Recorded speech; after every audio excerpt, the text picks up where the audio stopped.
Hey, hello everyone! Bienvenue dans le second épisode de l'Instant Truc, un podcast avec des morceaux de bidule à l'intérieur. Dans cet épisode, on va se demander si la science peut sauver l'humanité et si l'intelligence artificielle risque de mettre au chômage les créateurs de comics. Et puis, comme pour chaque épisode, on vous fera une recommandation culturelle. Et cette fois-ci, ce sera une bande dessinée. Allez, voici l'Instant Truc, épisode 2. It is pointless to resist, my son. Aziz, lumière!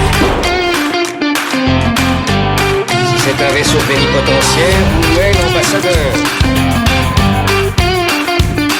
My mom always said life was like a box of chocolates.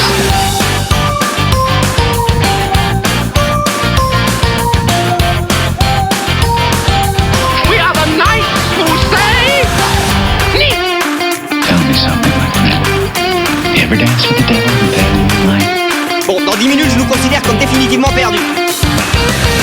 La route, là où l'on va, on n'a pas besoin de route. Voici donc le deuxième épisode de l'Instant Truc. Et pour cet épisode, on retrouve le même line-up de coupables que la dernière fois. J'ai l'honneur donc de vous présenter à nouveau Monsieur Mike. Bonjour à tous. Xavier. Ouais, salut tout le monde. Nico. Tu me l'as piqué, salut tout le monde. Et Monsieur Pierre. Bonjour à toutes et à tous. Notre premier sujet donc porte sur la capacité de la science à sauver l'humanité. C'est un sujet récurrent dans les comics. Dans Watchmen, par exemple, l'antagoniste, Ozymandias, veut sauver l'humanité et empêcher la guerre nucléaire. Pour y parvenir, il provoque l'explosion de plusieurs réacteurs d'énergie, ce qui a pour effet de causer la mort de millions de gens. Son but étant de montrer le danger concret pour mieux l'éradiquer. On pourrait aussi évoquer Thanos dans le film Avengers Infinity War, qui, pour empêcher que la surpopulation de l'univers en détruise toutes les ressources, s'acharne à détruire lui-même la moitié de toutes les formes de vie, rétablissant ainsi, selon lui, un équilibre plus favorable à la vie. Plus près de nous, dans le vrai monde, Elon Musk ne cache pas que derrière ces projets un peu fous que sont SpaceX, Starlink ou Tesla, il y a une volonté de sauver l'humanité de la catastrophe climatique annoncée, et ce, à la fois en lui permettant d'accéder à des ressources qui ne soient pas issues des énergies fossiles, mais aussi en créant, peut-être, à moyen ou long terme, les conditions permettant de vivre sur Mars. Alors, qu'est-ce qu'on en pense ? La science va-t-elle sauver l'humanité ? Au final, je pense pas que nous, on soit capable de donner une réponse, mais c'est pas aussi simple que ça. Aie confiance en toi, Mike. Après, c'est que mon avis, mais c'est un peu des deux. C'est forcément, c'est pas une personne ou un groupe de personnes qui va trouver la solution. Et surtout, ça veut dire que tout le monde, le reste du monde fait n'importe quoi. Et de toute façon, c'est pas grave. Il y a quelqu'un qui va trouver. C'est un peu la solution de facilité, ça. Que si personne ne trouve, on aura l'air de con, hein. Donc faut qu'il y ait des personnes qui cherchent. Mais un chercheur qui trouve, il est au chômage. Oui, parce que quand on parle d'Elon Musk, après, pas l'impression que c'est sa priorité. Si on parle d'Elon Musk, c'est pour deux raisons, c'est même pour trois raisons. La première, c'est qu'il y a un lien direct avec les comics pour Elon Musk, qui s'est souvent défini lui-même comme le Tony Stark de la... Oui, alors qu'il a une vraie tête de super méchant. Alors qu'il a une tête de super méchant, tout à fait. C'est plus Lex Luthor que Tony Stark. Mais il se voit lui-même comme un Tony Stark de la vraie vie, c'est la première raison. La deuxième raison, c'est que via ses activités, il dit travailler pour la sauvegarde et l'avenir de l'humanité. Via Tesla et les voitures électriques et surtout les superchargeurs électriques qui permettraient d'alimenter par exemple une maison avec une batterie murale, ce qui permettrait d'économiser de l'énergie fossile. Par contre, ce qui sous-entendrait de produire de l'énergie électrique. D'une façon ou d'une autre, via Starlink, son réseau de satellites qui est censé amener Internet dans les coins les plus reculés de la planète, et via SpaceX, dont le but avoué est à terme la colonisation de Mars, à très long terme, puisque Elon Musk fait partie des gens qui pensent qu'il existe une planète B possible, qui serait Mars. Planète B, plan B, ça marche bien. À Mars, ça repart. Pourrait aussi rajouter à ça les recherches que fait Elon Musk dans le domaine de l'intelligence artificielle et de l'augmentation physique, donc le transhumanisme au sens large. Donc ça, c'est le rapport avec Elon Musk et le fait que les gourous, entre guillemets, de la Silicon Valley ont tendance à justifier leurs actions par ce biais-là.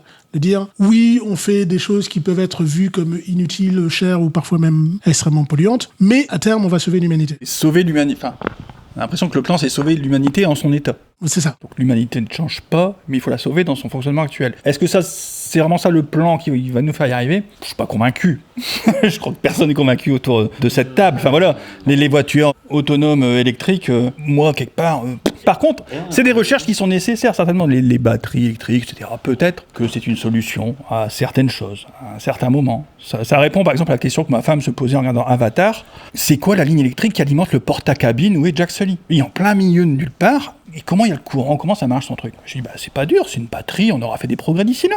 Et c'est exactement la recherche qui est en cours quelque part. On a l'impression que c'est quand même ça. Faut que je revoie ce film. La recherche est en cours et on peut même ajouter que beaucoup de personnes qui s'intéressent au sujet des technologies et des technologies futures pensent que la technologie la plus importante des années qui viennent, ça sera la batterie. Mais est-ce que c'est pas un mix des deux, laisser la science un peu chercher tout en laissant aussi l'humanité elle-même chercher des solutions de son côté? Un mix des deux qui serait possible, tu vois, une entente possible. Si on prend de la science qui est vraiment tournée vers les autres, etc. Je parle pas de Monsieur Musk ou de Monsieur Tim Cook. Je vais poser la question différemment. Est-ce que on croit qu'il y a une échappatoire possible? Est-ce que l'humanité est sauvable? Est-ce que, pas pour faire doom and gloom, hein, pas pour dire on est foutu, autant se suicider tout de suite, bien sûr que non, mais si l'on en croit les récents rapports du GIEC et le consensus scientifique que personne n'écoute, bien sûr, autour de la question, dans le meilleur des cas, on va vers du 1,5, 1,8 degrés d'augmentation. Ce qu'il y a de marrant, c'est que plus le scénario s'assombrit, je disais cette semaine, il y a un sondage qui dit qu'en fait, il y a de plus en plus de gens qui sont climato-sceptiques. Ce qui en fait, il faudrait que je change vraiment tout ce que je fais, tout ce que je vis, mais l'objectif, c'est à combien? 40, 50, 60? Oh zut, c'est bon.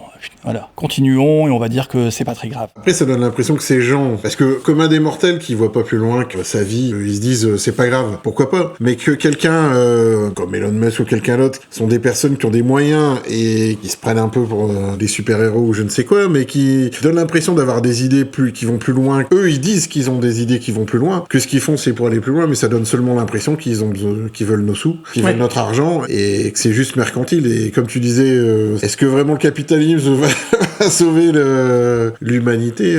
J'en suis pas sûr. Non, mais après il y a des progrès à faire. Après, est-ce qu'on a envie? Voilà. Je crois que Elon Musk, il sait très bien. Lui, il est pas climato-sceptique pour dessous. Hein. Il a très bien intégré ça depuis très longtemps dans sa recherche. Hein. Pourquoi il cherche un plan B à se barrer sur Mars? C'est qu'il se doute bien que de toute façon, il pourra chercher tout ce qu'il veut ici. S'il trouve pas une route de secours, une route de secours, il peut partir par là. Ça va être compliqué. Convaincre tout le monde, c'est compliqué. C'est ça aussi, c'est qu'à un moment, le changement, ça fait peur. Dans les comics, c'est souvent des initiatives individuelles. C'est un savant fou. Ouais, c'est le savant fou. Et la dictature derrière. C'est à peu près ça. C'est fait comme ça et il faut faire comme ça derrière. Donc, je sais pas si c'est ça qu'il nous faut comme solution, hein, mais on a la technologie, on a ce qu'il faut. Je crois qu'on a ce qu'il faut pour que tout le monde puisse avoir à manger, puisse vivre correctement, en travaillant pas forcément plus que ça, etc. On a tout ce qu'il faut. Après, il y a un facteur X, et le facteur X, c'est l'être humain.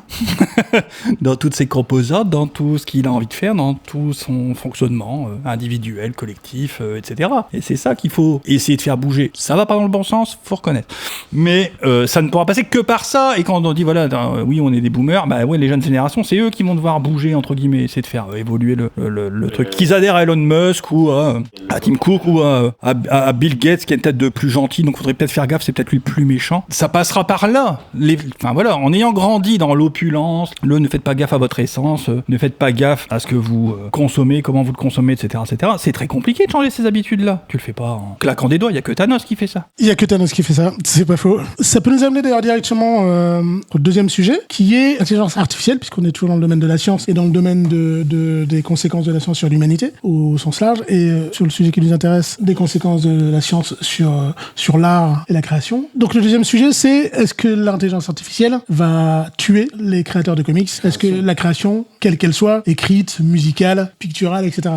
Je vais vous montrer quelques images que je mettrai dans les liens de la description du podcast pour qu'on sache de quoi on parle. Donc l'état actuel de l'intelligence artificielle en matière de comics, c'est ça. Donc là, je vous montre une planche de comics qui a été faite par une intelligence artificielle dans un style pictural qui est très proche, on va dire, de ce qu'on fait dans les comics modernes. On pourrait y voir du Captain America ou du Captain Britain, ce genre de choses. Il y a 6 cases pour les gens qui verront la planche dans la description du comics. On a aussi ce genre de choses qui est la planche avec une petite fille au milieu, une planche à dominante rouge avec 4 cases sur la gauche et une case au milieu et une case sur la droite. Tout ça, c'est de l'intelligence artificielle. Tout ça, c'est de l'intelligence artificielle. C'est-à-dire qu'à chaque fois, c'est quelqu'un qui, derrière son ordinateur, a dit un un texte. Par exemple, là, sur cette deuxième image, la personne aurait dit, par exemple, je veux une case avec un enfant, une case avec 3 enfants, une case avec un enfant en gros plan, le même enfant en plan moyen, un plan large de cet enfant de dos, un plan de foule, et l'intelligence artificielle dessine. Je reviendrai dans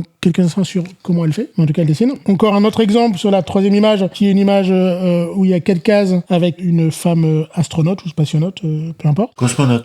C'est les Russes. À dominante jaune ou ocre. La suite de cette même série. Encore un autre style.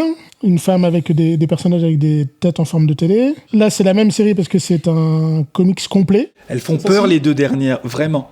J'ai l'impression de voir Megaman. Qui ont été, donc celles que je vous montre en ce moment, qui sont la même série, qui sont un comics complet, celles-là sont en vente. Ce n'est que le début. Ce n'est que le début, sachant que ça a déjà bien évolué en quelques mois et que ça continue d'évoluer à vitesse exponentielle. Oui, bien sûr.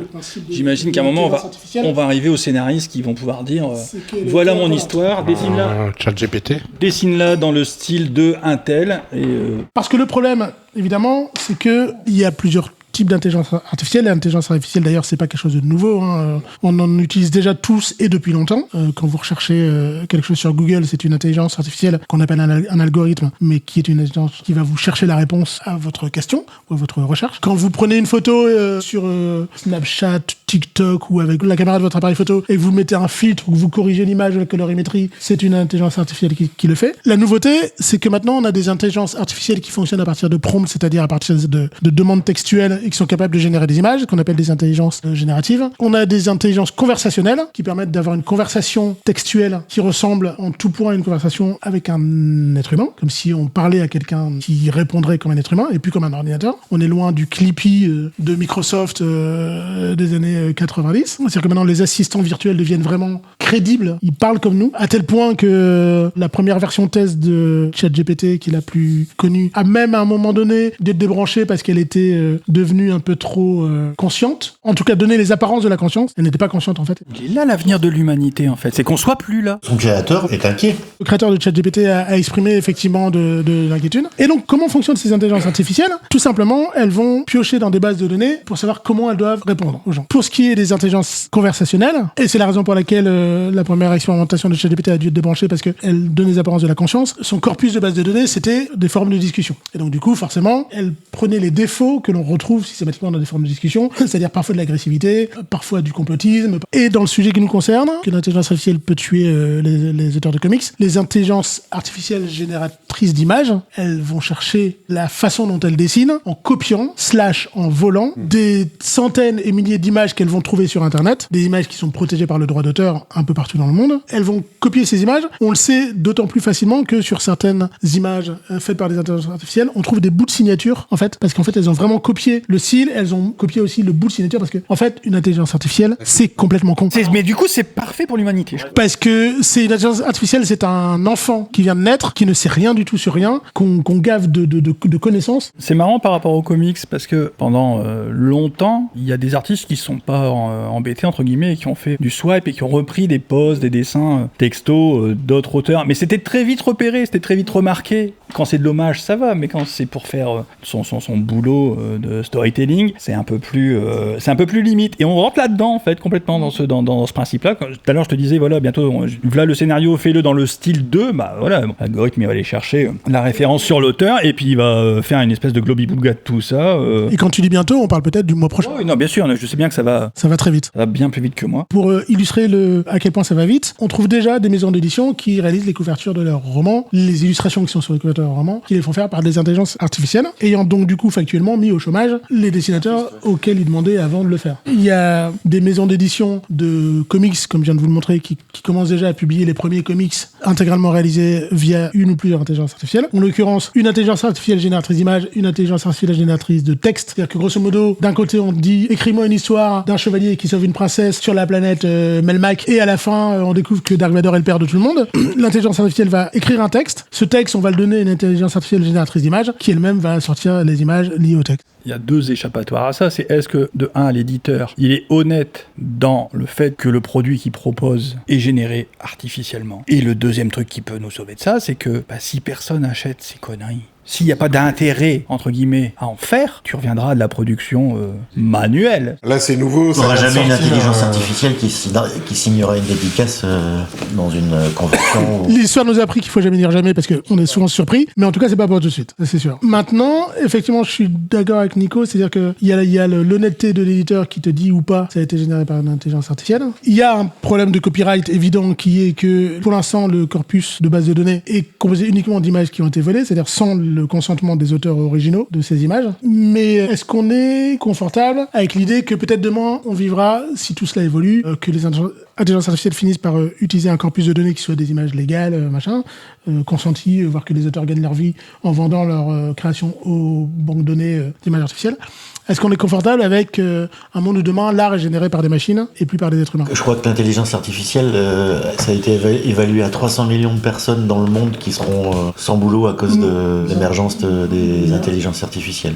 C'est pas rien. J'imagine pas, en parlant de création, là on parle de comics, imagine que même si, pour revenir sur ce qu'on a traité à l'épisode précédent, je pense que certains films scénaristiquement sont traités par une intelligence artificielle, mais on peut pas imagine des séries. Peut-être, allez, partons sur la science-fiction, les fameuses plateformes que nous connaissons tous, qui doivent produire des séries au robinet, sans arrêt. Est-ce qu'ils vont pas t'imagines qu'ils ont la possibilité de produire un scénario et des images comme ça? T'imagines? Après, je pense qu'on va arriver à un moment aussi à la limite après, comme tu disais, les droits d'auteur, même au niveau des scénarios, il y a des syndicats très puissants aux États-Unis. Exemple, les scénaristes, justement, avec les histoires de Netflix qui, par exemple, et toutes les autres, en fait, ont besoin de scénarios. Les syndicats de scénaristes commencent à faire la gueule et prévoient peut-être une grève. Certains boomers se rappellent des grèves de scénaristes des séries d'il y a une vingtaine d'années, 15 ans peut-être, où toutes les saisons de séries ont eu que 15 épisodes parce que les scénaristes faisaient grève. Là, je pense que au moins au début, on sera peut-être être sauvé par ce genre de... Et pareil pour les dessins, je pense qu'à un moment, peut-être que les petits éditeurs peuvent peut-être faire ça, mais c'est les hommes qui dirigent quand même. Soit tu veux l'avidité de l'argent, soit... C'est le consommateur qui va dire. Si t'es toujours content d'avoir le même scénario repiqué de quelque chose qui existe déjà, très bien, ça va rouler comme ça. Le problème, c'est que, du coup, ce qui ressortira du lot, c'est l'originalité. Parce que quelque chose d'original, c'est quelque chose qui ne peut pas penser, puisqu'il ne fait que copier. Voilà. Donc, à un moment, dans le dessin, c'est peut-être un peu compliqué d'être original, même s'il y a des personnes qui arrivent très bien à le faire, des auteurs qui arrivent très bien à le faire, et s'ils se font repiquer. C'est la rareté aussi, voilà, un auteur rare, s'il est repiqué, tu vas t'en rendre compte. C'est un moment, et quelqu'un de talentueux, tant que la machine, elle a pas de talent, quelque chose qui le fait sortir de la masse, elle peut te produire de la masse, pas de problème. On peut donner à bouffer à tout le monde de la série moyenne, du film moyen, de l'effet spécial moyen, pour des gens moyens. Après, dans les comics, par exemple, on a déjà ça, mais fait par des êtres humains. Enfin, je veux dire, il y a quand même des... On voit chez Marvel ou chez DC, il y a quand même un nombre de comics incalculable. Il n'y a pas tout qui ressort du lot, et on a forcément des comics, l'auteur va faire son boulot, et va pas chercher plus que ça à faire. Non, bien sûr. Et l'évolution du dessin d'ailleurs dans le comics, elle est aussi... elle dépend beaucoup, elle a beaucoup dépendu en tout cas de l'évolution de l'informatique. Il y a beaucoup de monde maintenant qui dessine sur tablette directement, les références photographiques en veux-tu, en voilà, en long, en large et en travers. C'est assez flag, même dans les poses, etc. Elles sont très réalistes, mais il y a un milliard de photos en référence, tu peux prendre ce que tu veux, etc. Avant, t'avais des auteurs, effectivement, les mecs, ils faisaient 80 planches par mois. Il y avait 15 fois la même case. Mais mec, à un moment, il faisait ça à la mano, pas de photoréférence, et il savait raconter son histoire de A à Z. Voilà. Aujourd'hui, c'est un peu plus compliqué, il faut de la photoréférence, il faut que ce soit réaliste. Et puis, quand j'ai fait 6 numéros, je suis quand même au bout du rouleau sur mon truc.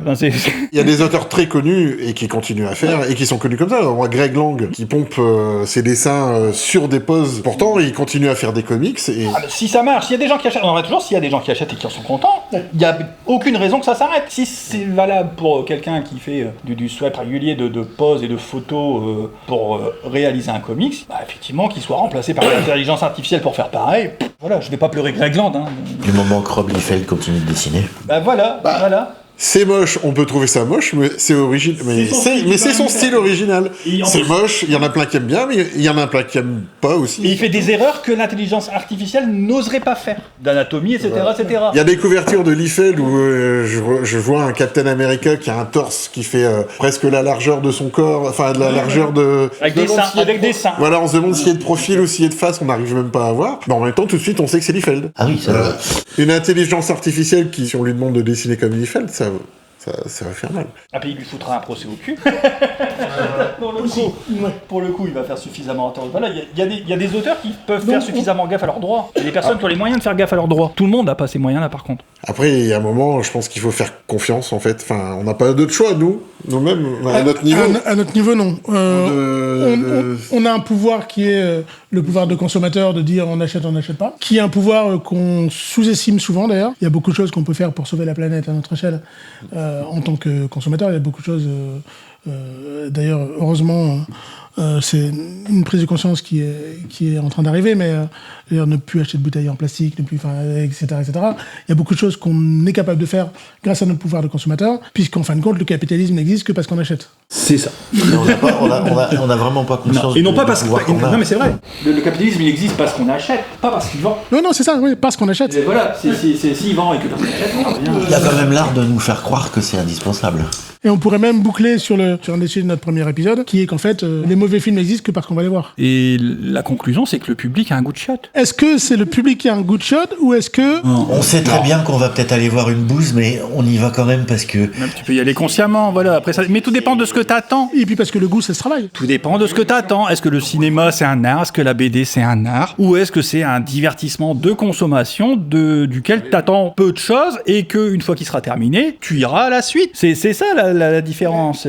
Et d'ailleurs, c'est peut-être même le nœud du problème, parce qu'en fin de compte, on est pile entre les deux, en fait. C'est-à-dire que la BD et le cinéma, c'est à la fois un art, ça peut être à la fois un art exigeant et du divertissement de masse. Il y a les deux dans le cinéma et dans la bande dessinée. On est d'accord. Il y a, pour parler de super-héros, il y a du Joker et Catwoman. Et il y a en BD, il y a du Astérix et il y a du Kung Fu. Enfin, je veux dire, il y a plein de choses différentes, qualitativement. Et donc, pour joindre ce que Nico disait tout à l'heure, effectivement, l'intelligence artificielle va peut-être se cantonner qu'à la partie divertissement de masse, parce que c'est facile. En fait, quand on parle de divertissement de masse, après, c'est pas forcément qu'on va trouver forcément meilleur. En musique, on peut se rappeler quand même que Viens boire un Pico à la maison est resté un nombre de semaines incalculable numéro 1 des ventes. Pourtant, voilà. C'est pour ça qu'il y a un truc, par exemple, dans les divertissements que l'intelligence artificielle, je crois pas qu'elle pourra aller là-dedans. Le sport. Un match de basket, un match de foot, un match de rugby, de football américain, de ce que tu veux. Le scénario, tu le connais pas. Il s'écrit devant toi et tu vis le truc. Quelle intervention on va pouvoir faire là-dedans? L'assistance de l'arbitrage. Pour le foot, le rugby, etc. Et je pense qu'il peut y avoir une part d'intelligence artificielle. Dans le football, la goal line, là, hop, on voit l'image. Si le but, avec la montre qui vibre de l'arbitre, si le ballon a passé la ligne, c'est vraiment un truc... Est-ce que c'est un progrès ou un défaut? C'est certainement un progrès pour le coup, là. On est sur un progrès. Il intervient potentiellement sur le scénario. Voilà, on en revient. Les poteaux carrés, c'est pareil. Est-ce que le but, il a franchi la ligne ou pas? C'est exactement ça. Mais par exemple, le sport va rester vraisemblablement un divertissement relativement clean de cette intervention-là, ou en tout cas on peut pas trop se poser de questions de est-ce qu'on vend quelque chose qui a été fait par un humain ou est-ce qu'on vend quelque chose qui a été produit par une intelligence artificielle. Là tu vas voir quelque chose il va arriver, ce qui va se passer et on sait pas. Et il y a la musique aussi, un truc important, la musique. La musique pour le coup c'est pareil, on peut parler de la musique sur le sujet. Hein. Je disais cette semaine, je sais plus, il y avait un faux morceau de Drake et The Weeknd qui est sorti, qui était sur Spotify pendant 4 jours, ils ont pété un plomb, ce qui est relativement normal. Le risque par rapport à ça, oui, il y a certainement des intelligences artificielles qui vont écrire des morceaux, c'est bien, avec un petit coup d'autotune par au-dessus, et puis, enfin voilà, bref, ça va être sur de la consommation, avec toujours quelque chose qui se ressemble beaucoup d'un morceau à un autre, etc. Après, tu vas aller voir un artiste en concert, tu vas au concert, et c'est là, et d'une certaine façon, peut-être que la réaction par rapport à ça, et par rapport à l'art, la créativité, ça va être la proximité qui va revenir aussi, ou en tout cas, la proximité, le fait de se déplacer pour aller voir des événements, des choses qui se passent devant toi. Comme le discours des exploitants de salles pour sauver le cinéma, c'est il faut refaire des films événements pour que les gens se redéplacent à nouveau, leur apporter quelque chose qui ne vont pas sur les plateformes. C'est là-dessus qu'est parti Pathé en France. Hein. Avec Astérix et avec les Trois Mousquetaires. Voilà, et faire des gros films événements, 3 par an. Et... Après, quand on voit quand même que les films, on revient sur Avatar, mais Avatar, ou même je me rappelle à l'époque du premier, ou quand il y a eu Bienvenue chez les Ch'tis, c'est des films qui ont tellement marché, qui amènent les gens au cinéma, et il y en a même certains, il n'y a plus de place à la séance, je vais voir un autre film. Et puis je vois la bande-annonce d'un autre film, j'ai envie d'y aller, et après c'est vrai que du coup, on se cantonne aux films américains, aux gros blockbusters américains, c'est ça qui est dommage. Quand même, il y a l'histoire du délai aussi de sortie. Hein. On a quand même vécu dans une période où, entre le moment où le film y sortait et le moment où on le retrouvait cassette vidéo.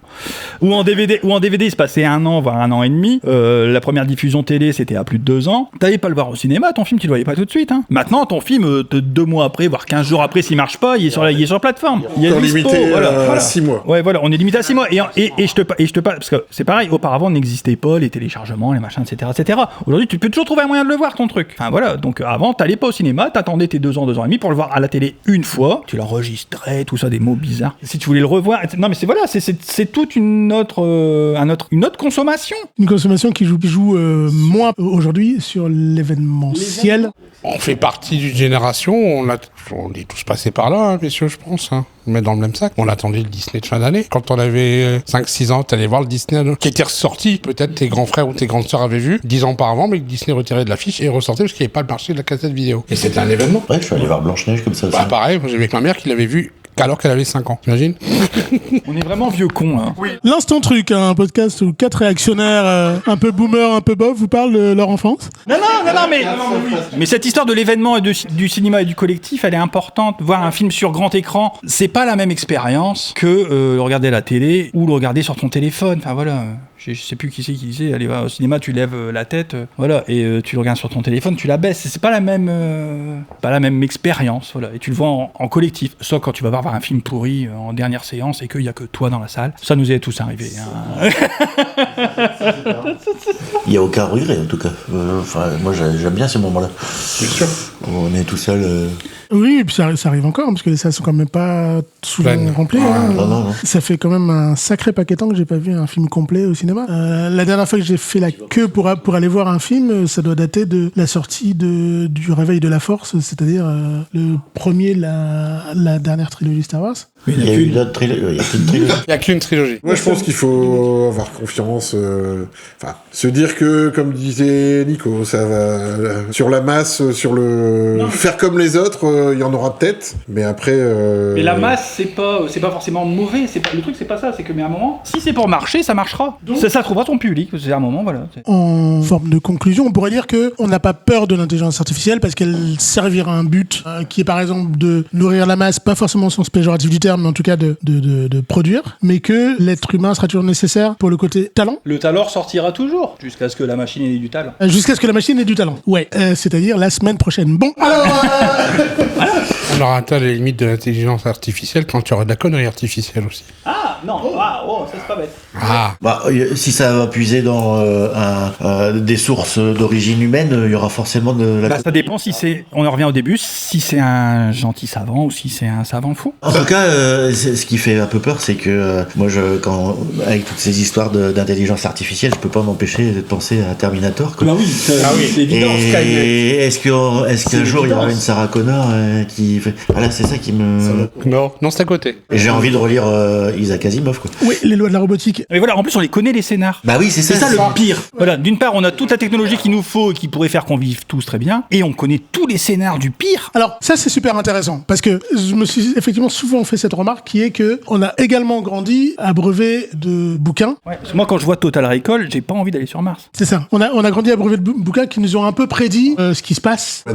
Blade Runner, Asimov, Philippe K. Dick. Et donc est-ce que en fait, comment définir une espèce, l'humanité, qui sait déjà dans quelle merde elle se dirige, mais qui va quand même. Vous avez 4 heures. Non mais non, c'est déjà. Parce qu'en fait, on sait. On sait déjà qu'on sera dans la résistance. On sait quand on lit les romans cyberpunk, on sait les multinationales, la guerre de l'eau, le réchauffement climatique, la technologie, Robocop, Starship Trooper, Total Recall, Terminator, enfin le cycle des robots, Fondation. Le 5e élément. Ouais. Alors le 5e élément. C'est pour le boulot de Mézières, sur les machins, tout ça et tout. C'est pour ça. Même Aziz Lumière dans le générique. Il y a Aziz Lumière dans le générique parce qu'on aime le 5e élément. Lilou Dallas Multipass, plus connu sous le nom de l'Illuminati, les Carariba, la Minaïcha et Wad Desebat. Mais bref, on sait. On sait comment réagir. Là. Non, on sait comment réagir quand on est déjà dedans. C'est le problème de l'humain, c'est que voilà, tant qu'il est pas dedans, il est pas dedans. Tout va bien jusqu'à ce qu'on soit dedans. Ah, on n'a pas peur de ce qu'on ne sait pas. Est-ce qu'on est toujours prisonnier de cette fameuse métaphore de la grenouille dans l'eau chaude? La grenouille dans l'eau chaude. Jusque là, tout va bien. Ouais, c'est ça. C'est si tu mets une grenouille dans l'eau bouillante, elle sort tout de suite parce qu'elle a peur de mourir. Si tu la mets dans l'eau froide et que tu montes la température petit à petit, elle finit par mourir ébouillantée. Je dis pas que c'est ce que ferait vraiment une grenouille, c'est une métaphore pour dire quand la catastrophe arrive petit à petit plutôt que d'un seul coup, on se rend beaucoup moins compte. Ah mais bien sûr. Bien sûr. Claire. Bah oui. La preuve c'est qu'on est sidéré, entre guillemets, quand il y a un événement qui est marquant et qui remet en question pas mal de choses. Si ça arrive de façon diffuse, bon, c'est plus acceptable, tolérable et confortable surtout. Confortable, au bout d'un moment, l'eau elle est chaude.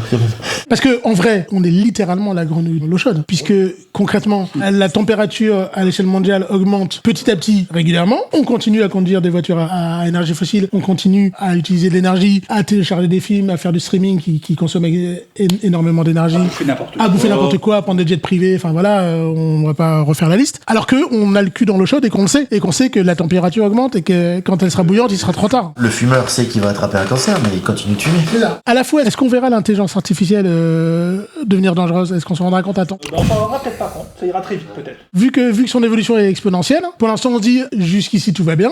Elle fait des dessins un peu moches, elle écrit des textes pas toujours crédibles, elle commence à parler comme un être humain, mais elle est quand même pas aussi talentueuse et pas aussi limitée que nous, pour l'instant. En même temps, sur les 6 derniers mois, pour les intelligences génératrices d'images, elle est passée de je sais pas dessiner les mains ou alors genre mes 6 doigts ou 4 à je dessine parfaitement les mains. Il suffit de voir les images récentes de Macron ou du pape ou de Trump, qui sont pour certaines bluffantes de réalisme, en 6 mois. Je pense sincèrement qu'on est vis-à-vis des intelligences artificielles au point où on était en 98 vis-à-vis d'Internet. C'est-à-dire qu'on est vraiment au début de quelque chose dont on n'a pas encore conscience de toutes les ramifications. C'est-à-dire qu'en 98, on se disait pas, putain, mais en fait Twitter et TikTok vont nous niquer la vie. On se disait pas ça en 98. On se disait, ouais, t'as vu? On peut discuter avec des Américains, on peut télécharger des images. Mais voilà, et ça a pris la planète comme un ouragan instoppable et toujours pas stoppé. Et est-ce que l'intelligence artificielle va pas nous mener exactement au même type de résultat? Est-ce que tu parlais en effet de ces photos bluffantes de vérité du pape François, de Trump et de Macron? T'imagines, on sait très bien que la désinformation et que la propagande sont les mainstreams d'information de certains pays, certains régimes. Ils utilisent ça. Ah bah regardez ce qui se passe.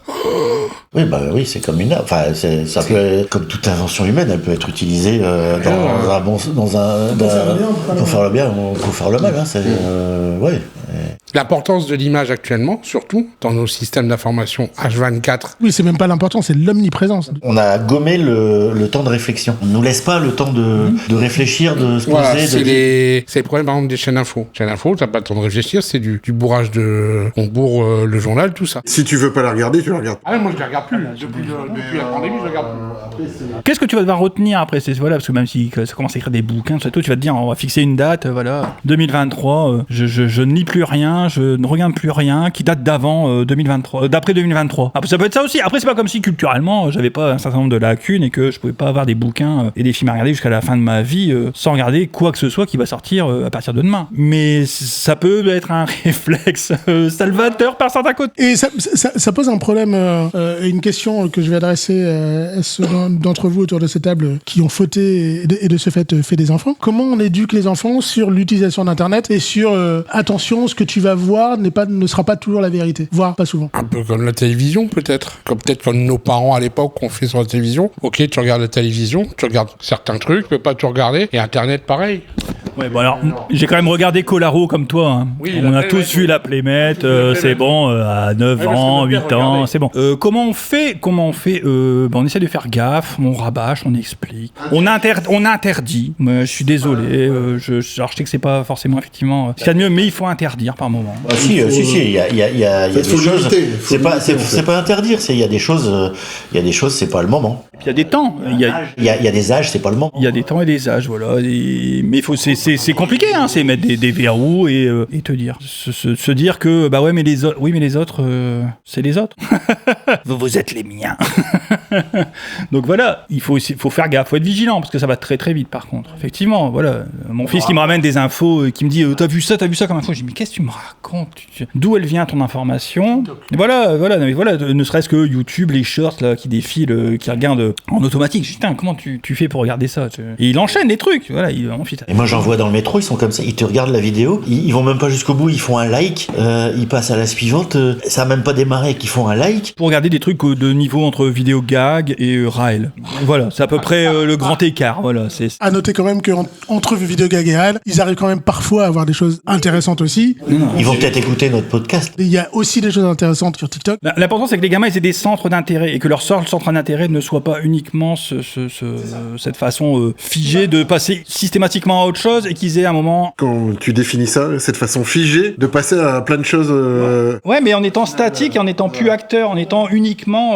Enfin, normalement, c'est toi qui regardes l'écran, mais à un moment, tu te dis, c'est l'écran qui te contrôle et qui te fait bouger pour aller toujours à un truc d'après, une page, encore un. Qui maîtrise qui ? Il y a des études qui ont été faites, on sait que l'algorithme de TikTok, par exemple, qui est le pire, entre guillemets, des algorithmes, est fait pour ça, parce qu'en fait, à la différence de YouTube ou de Twitter ou de Facebook, TikTok, tu choisis pas les vidéos que tu regardes, tu regardes un flux, et c'est en fonction des vidéos sur lesquelles tu t'attardes le plus souvent, qui va te proposer automatiquement des vidéos du même style. Si tu avant de passer à la suivante, si tu regardes un peu plus longtemps des vidéos de chats, il va te proposer des vidéos de chats plus souvent. Alors que sur les autres, il y a un peu de ça, mais il y a aussi le fait que tu peux décider de choisir de suivre des gens. Mais même, enfin, déjà là c'est carrément aléatoire et ça dépend effectivement de ce que tu regardes. Mais même le principe des plateformes. Aidez-moi à vous connaître. Donnez-moi vos centres d'intérêt. Qu'est-ce que vous aimez bien dans ma vie ? Va te faire foutre. C'est moi qui choisis ce que je veux et un jour j'ai envie de regarder ça, un jour j'ai envie de regarder ça. C'est moi qui choisis. Me propose rien. Je ne t'ai rien demandé. On en revient à l'intelligence artificielle et à la connerie supposée et à mon avis bien réelle de l'intelligence artificielle, qui est que un algorithme qui te propose